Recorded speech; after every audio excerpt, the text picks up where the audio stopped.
Hey guys, it's Mike with Bartlett Arborist Supply. Today we're going to go over installing a friction saver from the ground.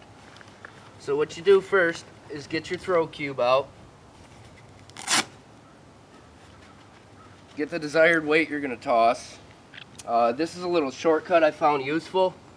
If you actually take your ball and pass it through the large ring, it'll save you some time later for the setup. And it actually doesn't put too much drag on your throw line here. Alrighty, so now that I have the string throw line through the large ring, I've picked my desired crotch. I'm going to aim and take my shot.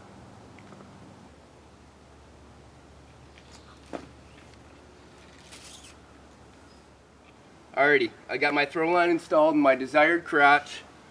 I got the tail of the throw line through the large ring. What you do is you remove your throw weight.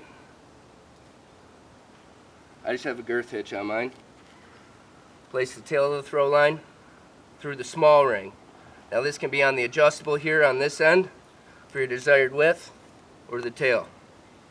And then you reattach the ball.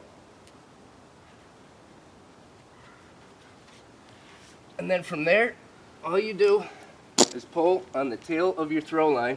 As you can see, it's drawing it up into the desired crotch. I like to give mine a nice little pop right here. Boom, down to the ground. Attach your climbing line here, pull it right through.